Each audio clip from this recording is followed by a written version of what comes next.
ধূমপান এবং মদ্যপান স্বাস্থ্যের পক্ষে ক্ষতিকারক।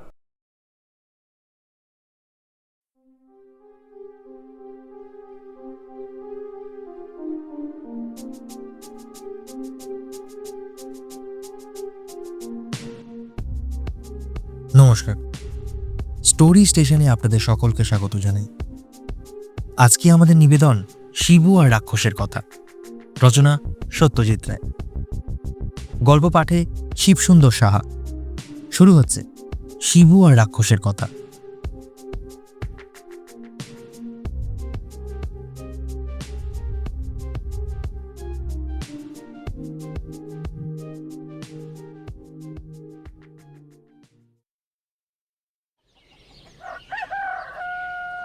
এই শিবু, এদিকে শোন। শিবুর স্কুল যাওয়ার পথে ফটিকদা তাকে প্রায় এইভাবেই ডাকে। ফটিকদা মানে পাগলা ফটিক। জয়নারায়ণ বাবুদের বাড়ি ছাড়িয়ে চৌমাথার কাছটায় যেখানে একটা পুরনো মূর্ছে ধরা স্টিম রোলার আজ 10 বছর ধরে পড়ে আছে, তার ঠিক সামনেই ফটিকদার ছোট্ট টিনের চালওয়ালা বাড়ি। অষ্টপ্রহর দাওয়ায় বসে কি যে খুটুর খুটুর কাজ করে ফটিকদা, তা ওই জানে। শিবু শুধু জানে ফটিকদা খুব গরিব, আর লোকে বলে যে এককালে খুব বেশি পড়াশোনা করেই ফটিক পাগল হয়ে গেছে। শিবুর কিন্তু তার এক একটা কথা শুনে মনে হয় যে তার মতো বুদ্ধিমান লোক খুব কমই আছে। তবে এটা ঠিক যে ফটিকদার বেশিরভাগ কথাই আজগুবি আর পাগলাটে। হ্যাঁ রে, কালকে চাঁদের পাশটা লক্ষ্য করেছিলি? বাঁ দিকটা কেমন একটা শিং বেরিয়েছিল। কদিন ধরে কাকগুলো কিরম নাকি নাকি সুরে ডাকছে শুনেছিস? সব একেবারে হোলসেলে সর্দি লেগেছে। শিবুর হাসিও পায়, আবার মাঝে মাঝে বিরক্তিও লাগে। যেসব কথার কোনো জবাব নেই, যার সত্যি করে কোনো মানে হয় না, সেসব কথা শুনে তো খালি সময় নষ্ট। তাই এক একদিন ফটিক ডাকলেও শিবু যায় না। আজ সময় নেই ফটিকদা, আরেকদিন আসবো। বলেই সে শটান চলে যায় স্কুলে। আজও সে ভেবেছিল যাবে না, কিন্তু ফটিকদা আজ যেন একটু বেশি চাপ দিল। তোকে যেটা বলতে চাই সেটা না শুনলে তোর ক্ষতি হবে। শিবু শুনেছে পাগলরা নাকি মাঝে মাঝে এমন সব সত্যি কথা বলে যা এমনি লোকেদের পক্ষে সম্ভবই না। তাই সে ক্ষতির কথা ভেবে ভয় ভয় ফটিকদার দিকে এগিয়ে গেল। একটা হুঁকোর মধ্যে ডাবের জল ভরতে ভরতে ফটিক বলল, জনার্দন বাবুকে লক্ষ্য করেছিস? জনার্দন বাবু শিবুদের নতুন অঙ্কের মাস্টার, দিন 10 হলো এসেছেন। শিবু বলল, হ্যাঁ, রোজই তো দেখছি, আজও তো প্রথমেই অঙ্কের ক্লাস। ফটিক জিভ দিয়ে ছিক করে একটা বিরক্তি হওয়ার শব্দ করে বলল, দেখা আর লক্ষ্য করা এক জিনিস নয়, বুঝেছিস? বলতো, তুই যে বেল্টটা পরেছিস তাতে কটা ফুটো, শার্টটার কটা বোতাম, না দেখে বলতো। শিবু কোনোটারই ঠিকমতো জবাব দিতে পারল না। ফটিক বলল, ওই দেখ, তোর নিজের জিনিস নিজে পড়েছিস অথচ লক্ষ্যই করিসনি। ঠিক তেমনই তুই জনার্দন বাবুকেও লক্ষ্য করিসনি। কি লক্ষ্য করব? কোন জিনিসটা? কোথায় কলকে লাগিয়ে গুড়ুক গুড়ুক করে দুটো টান দিয়ে ফটিক বলল, এই ধর দাঁত। দাঁত? দাঁত। কিভাবে লক্ষ্য করব?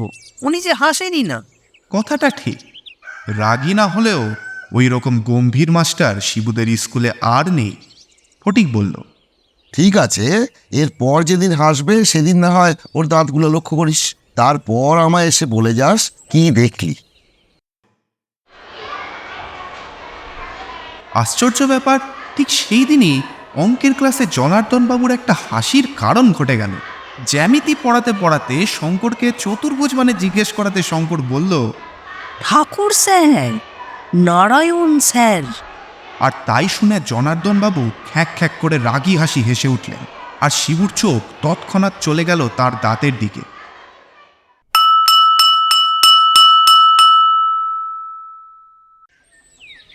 বিকেলে ফেরার পথে ফটিকদার বাড়ির সামনে পৌঁছে শিবু দেখল সে হামানদিস্তায় কি যেন ছেঁচছে। শিবুকে দেখে ফটিক বলল, এই ওষুধটা যদি উতরে যায় তো দেখিস বহুরূপীর মতো রং চেঞ্জ করতে পারবো। শিবু বলল, ফটিকদা, দেখেছি। কি দেখেছিস? দাঁত। ও, কিরকম দেখলি?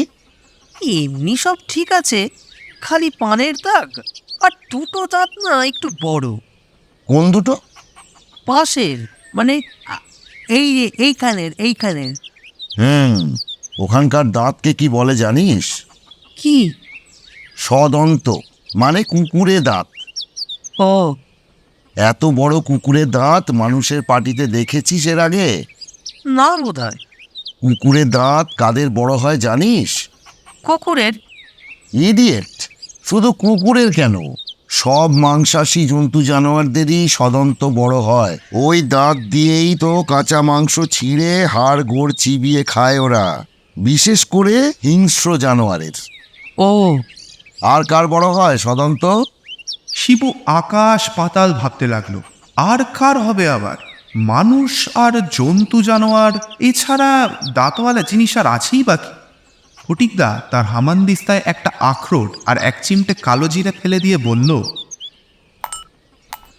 জানিস না তো, রাক্ষসের। রাক্ষস? রাক্ষসের সঙ্গে জনার্দন বাবুর কি? আর আজকের দিনে রাক্ষসের কথা কেন?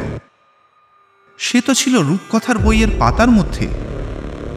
রাক্ষস খক্ষসের গল্প তো শিবু কত শুনেছে পড়েছে। তাদের মূলর মতো দাঁত, কুলোর মতো। শিবু চমকে উঠল। কুলোর মতো পিঠ। জনার্দনবাবুর পিঠটা তো ঠিক সিধে নয়, কেমন যেন কুঁজো কুঁজো কুলো কুলো ভাব। শিবু কাকে যেন বলতে শুনেছে যে জনার্দনবাবুর বাতের রোগ, তাই পিঠ টেনে উনি চলতে পারেন না। মূলোর মতো দাঁত, কুলোর মতো পিঠ, আর আর কি যেন হয় রাক্ষসের? হ্যাঁ, আর ফাটার মতো চোখ। জনার্দনবাবুর চোখ কি শিবু লক্ষ্য করেছে? না, করেনি। করা সম্ভব নয়, কারণ জনার্দনবাবু চশমা পরেন, আর সেই চশমার কাচ ঘোলাটে। চোখের রং লাল কি বেগুনি নাকি সবুজ তা বুঝবার কোনো উপায় নেই।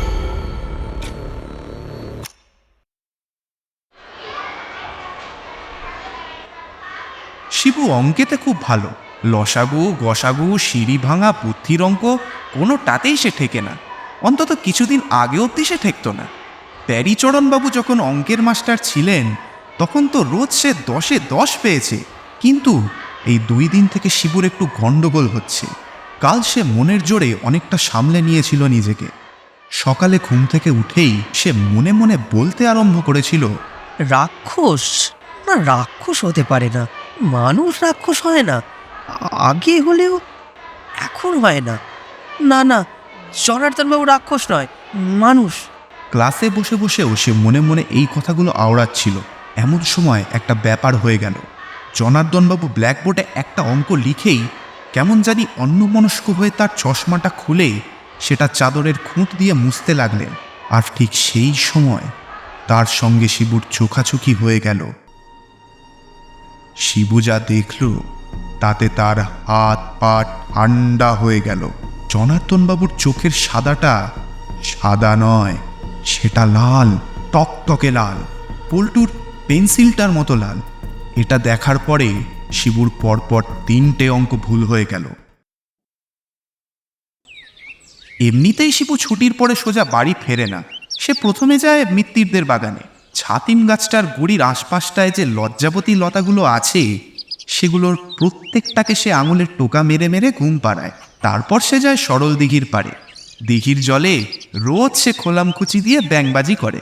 7 বারের বেশি লাফ খাইয়ে যদি খোলামকুচি ওপারে পৌঁছতে পারে তবেই সে হরেনের রেকর্ড ব্রেক করবে।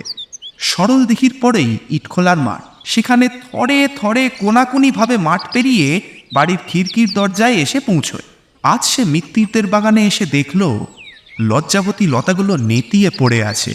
এরকম হলো কেন? কেউ কি হেঁটে গেছে লতাগুলোর উপর দিয়ে? এ পথে তো বড় একটা কেউ আসে না। শিবুর আর ইচ্ছে করল না বাগানে থাকতে। কেমন যেন একটা থমথমে ছমছমে ভাব। সন্ধেটা যেন আজ একটু তাড়াতাড়ি ঘনিয়ে আসছে। কাকগুলো কি রোজই এত চেঁচায়, না আজ কোনো কারণে ভয় পেয়েছে? হরলদিঘির পাড়ে বইগুলো হাত থেকে নামিয়ে রেখেই শিবুর মনে হলো আজ আর ব্যাংবাজি করা উচিত হবে না। আজ বেশিক্ষণ বাইরে থাকাই তার উচিত নয়, থাকলে হয়তো বিপদ হবে। একটা বিরাট কি যেন মাছ দিঘির মাঝখানে ঘাই মেরে হঠাৎ করে ডুবে গেল। শিবু বইগুলো হাতে তুলে নিল। ওপারের অশ্বত্থ গাছটায় বাদুরগুলো ঝুলে গাছটা একেবারে কালো করে দিয়েছে। একটু পরেই ওদের ওড়ার সময় হবে। ফটিকদা বলেছে বাদুরের মাথায় কেন রক্ত ওঠে না সেটা একদিন সে বুঝিয়ে দেবে। জামরুল গাছটার পেছনের ঝোপটটা থেকে একটা তক্ষক ডেকে উঠল, খক্ষস খক্ষস খক্ষস। শিবু বাড়ির দিকে রওনা দিল। ইট খোলার কাছাকাছি আসতেই সে দেখতে পেল জনার্দন বাবুকে।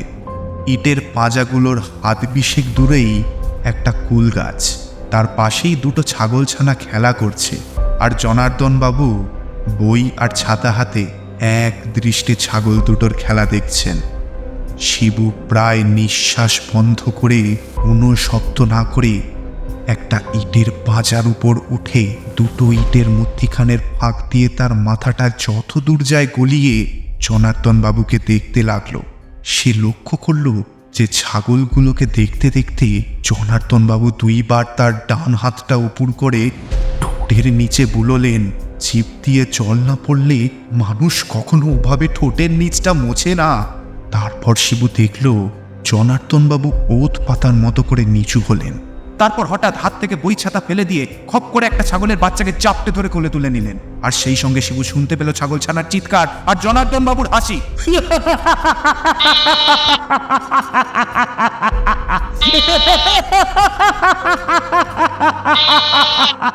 শিবু এক লাফে ইটের পাজা থেকে নেমে আরেক লাফে আরেকটা পাজা টপকাতে গিয়ে হোঁচটকে চিৎপটাং।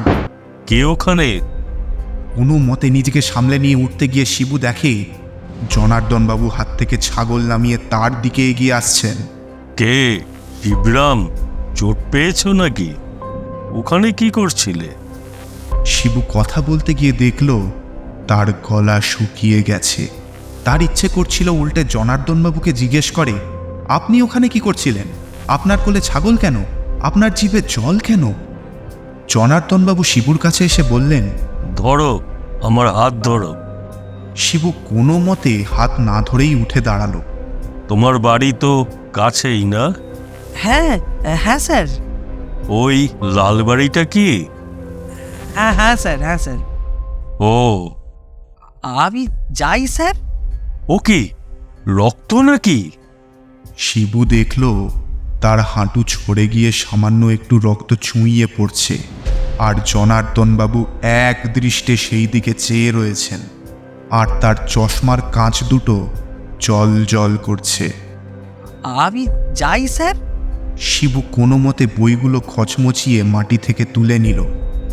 শোনো শিবরাম, জনার্দন বাবু এগিয়ে এসে শিবুর পিঠে একটা হাত রাখলেন। শিবুর বুকে কে যেন দুর্মুষ পিটতে লাগলো। তোমাকে একা পেয়ে ভালোই হয়েছে। একটা কথা তোমাকে জিজ্ঞেস করব বলে ভাবছিলাম। আচ্ছা, তোমার অঙ্কের ব্যাপারে কি কোনো অসুবিধা হচ্ছে? আজ এত সহজ সহজ অঙ্ক ভুল হলো কেন? যদি কোনো অসুবিধে হয় তো ছুটির পর আমার বাড়িতে এসো না, আমি তোমায় দেখিয়ে দেবক্ষণ। অঙ্কেতে যে ফুল মার্কস পাওয়া যায়। পরীক্ষায় ভালো ফল করতে হলে অঙ্কেতে তো ভালো ফল করতেই হয়। তুমি আসবে আমার বাড়ি? শিবু কোনো মতে দুপা পিছিয়ে জনার্দন বাবুর হাত পিঠ থেকে সরিয়ে নিয়ে ঢোক গিলে বলল, না স্যার, আমি নিজেই পারবো। কালই সব ঠিক হয়ে যাবে। বেশ, তবে অসুবিধে হলে বলো। আর আমাকে এত ভয় পাও কেন? হ্যাঁ, এত ভয় পাও কেন? আমি কি রাক্ষস যে কামড়ে দেব? হ্যাঁ?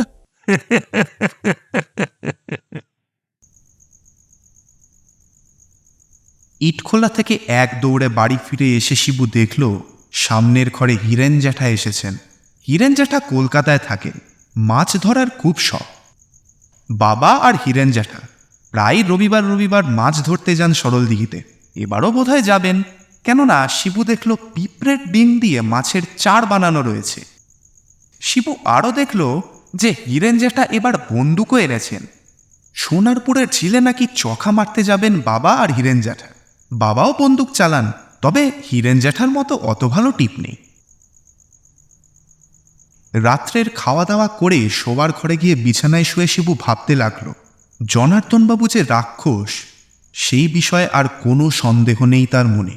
ভাগ্যিস ফটিকদা তাকে সাবধান করে দিয়েছিল, না হলে আজকে ইটখোলাতেই হয়তো শিবু আর ভাবতে পারল না। বাইরে ফুটফুটে জ্যোৎস্না, ভোজুদের বাড়ি অবধি স্পষ্ট দেখা যাচ্ছে।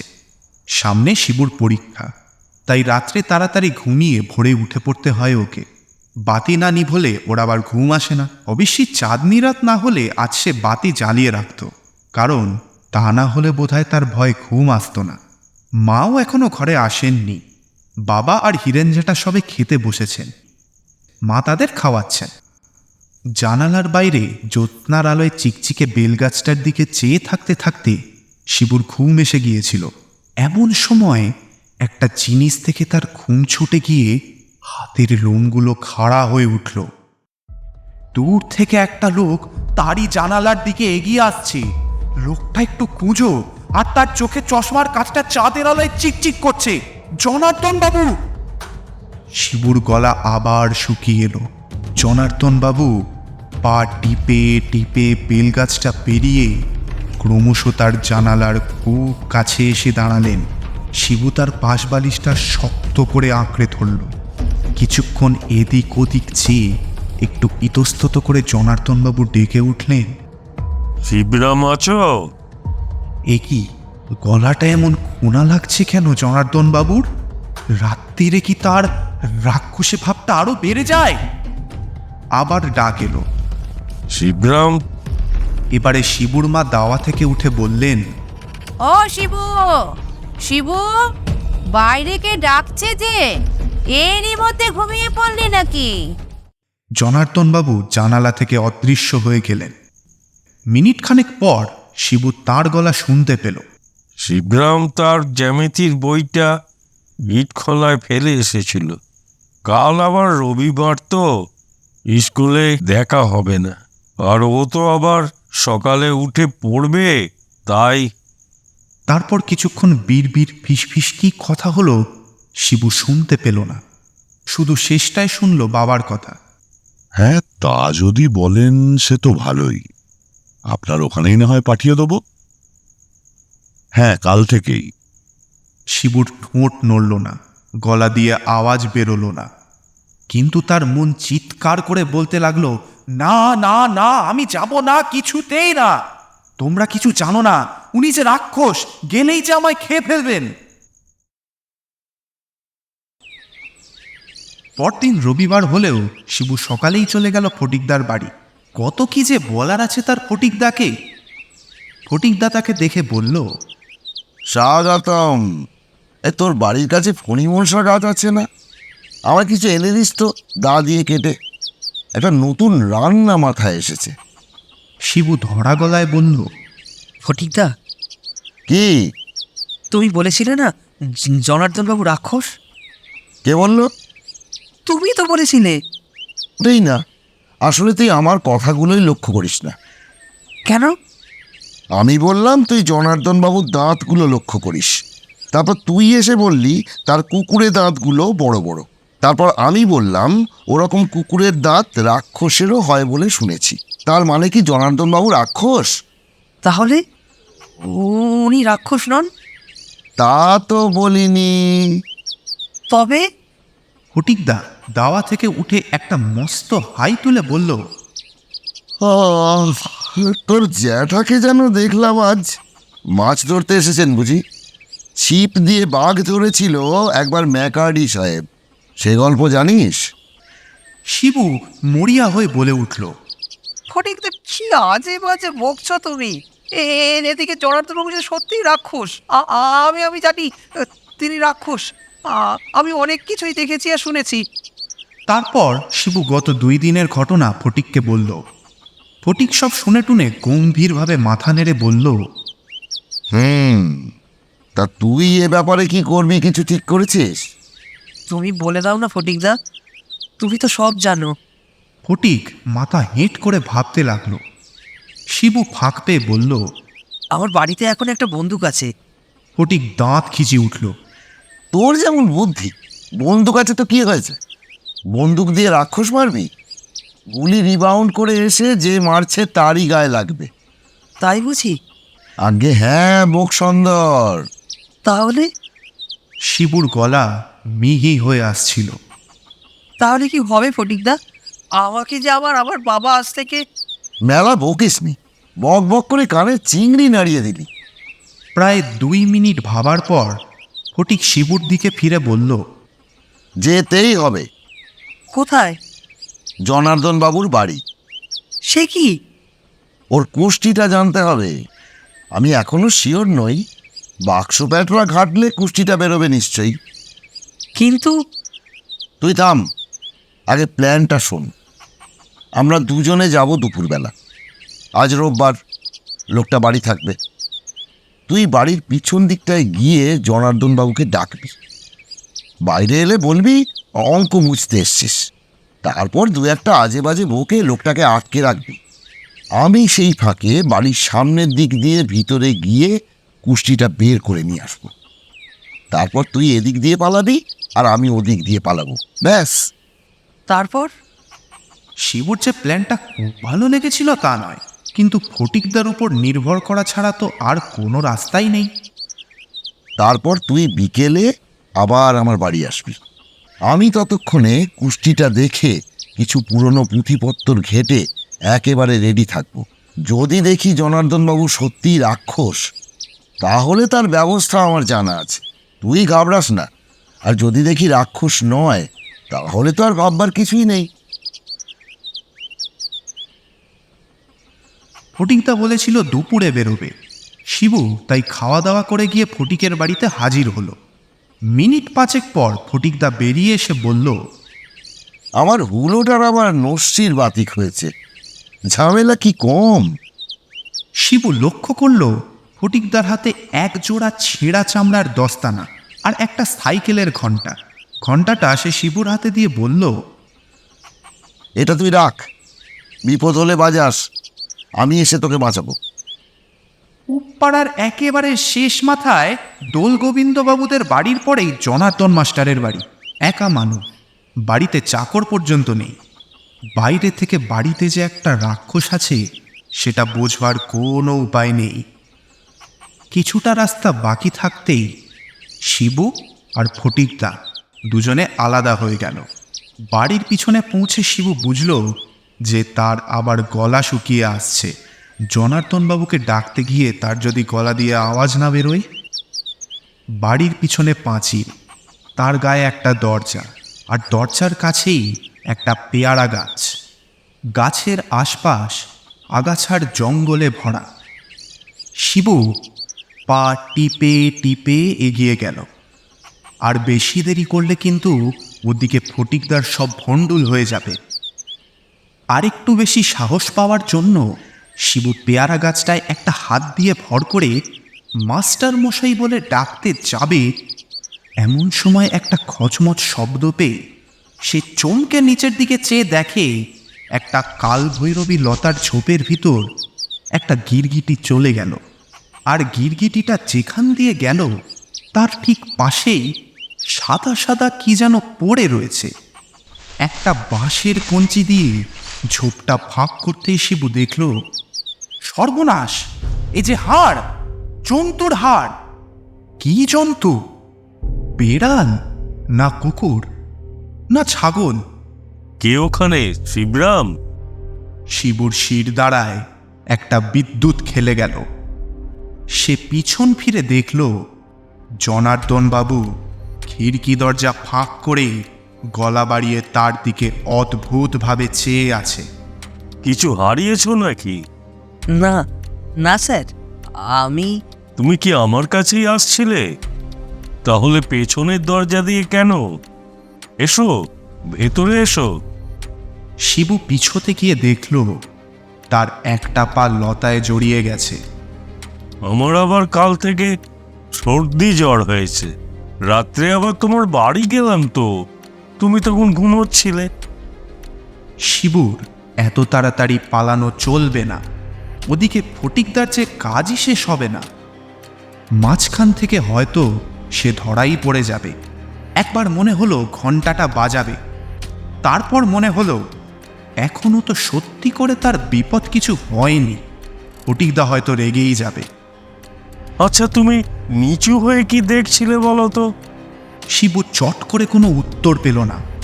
জনার্দনবাবু এগিয়ে এসে বললেন, জায়গাটা বড় ময়লা, ওদিকে না যাওয়াই ভালো। বুলো কুকুরটা কোত্থেকে মাংসের হাড়গোড় এনে ফেলে ওখানে। একবার ভাবি ধমক দেব, কিন্তু পারি না। আমার আবার জন্তু জানোয়ার ভীষণ ভালো লাগে কি না। জনার্দনবাবু তার হাতের পিছন দিয়ে ঠোঁটের নিচটা মুছলেন।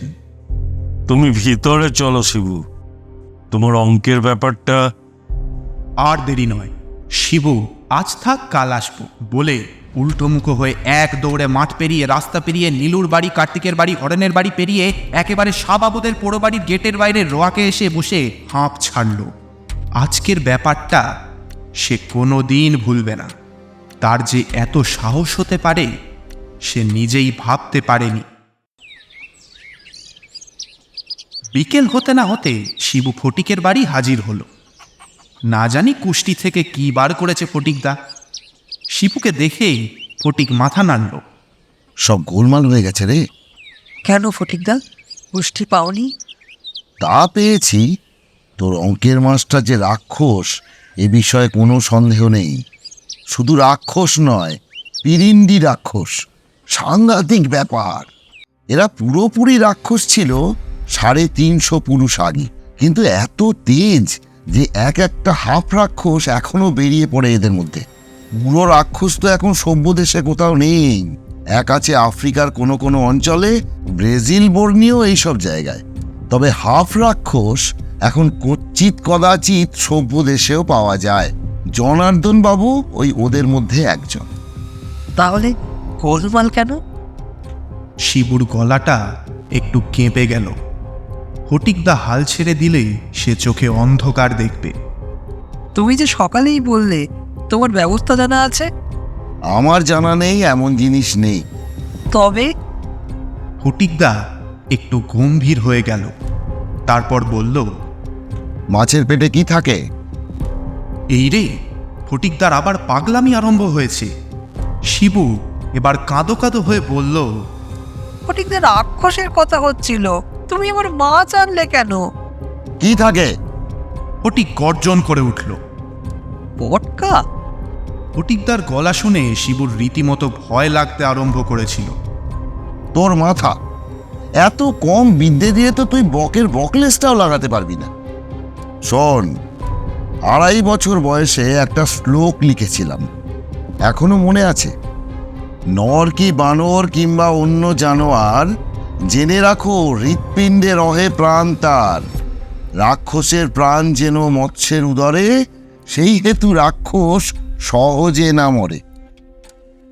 তাই তো, শিবু তো কত রূপকথার গল্পে পড়েছে মাছের পেটে থাকে রাক্ষসের প্রাণ।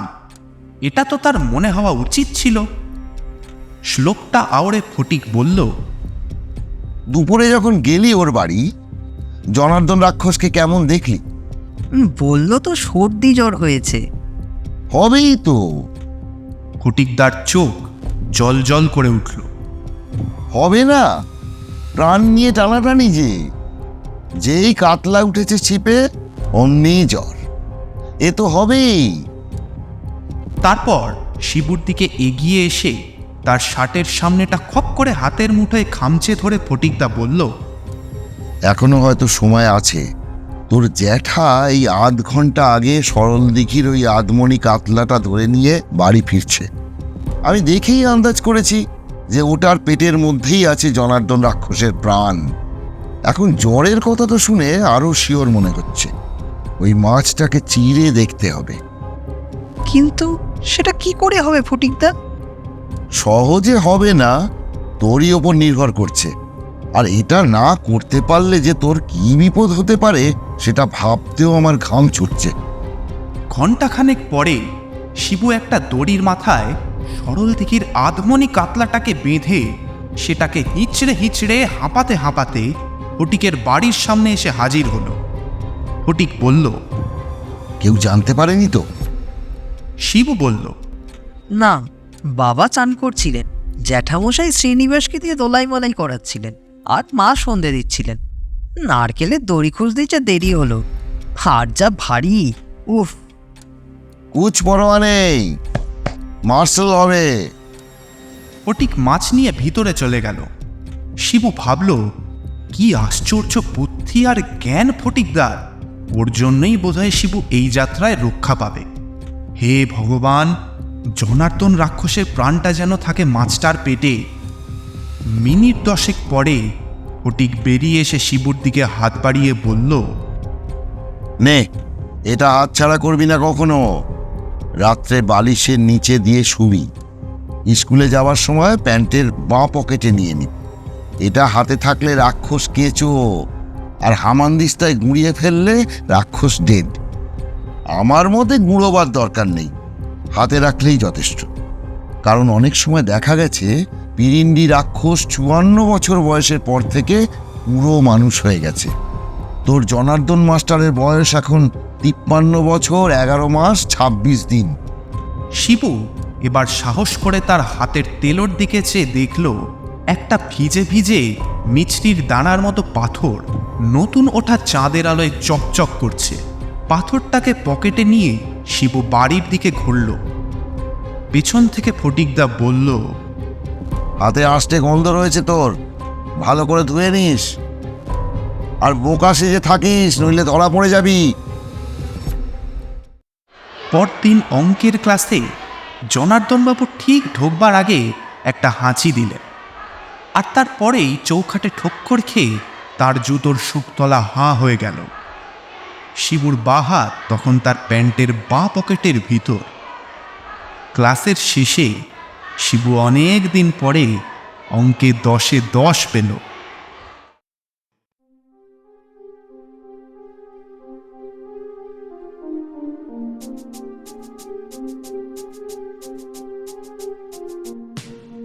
শুনছিলেন শিবু আর রাক্ষসের কথা, রচনা সত্যজিৎ রায়, গল্প পাঠে শিবসুন্দর সাহা, জনার্দনবাবুর ভূমিকায় শ্রী অশোক ঘোষাল, ফটিকদার ভূমিকায় অরুণ লাহা, শিবুর বাবার ভূমিকায় সুরঞ্জন মুখোপাধ্যায়, শিবুর মায়ের ভূমিকায় তপতী চট্টোপাধ্যায়, শিবু ও অন্যান্য চরিত্রে আমি Soham. Poster design, recording and editing A studio officials.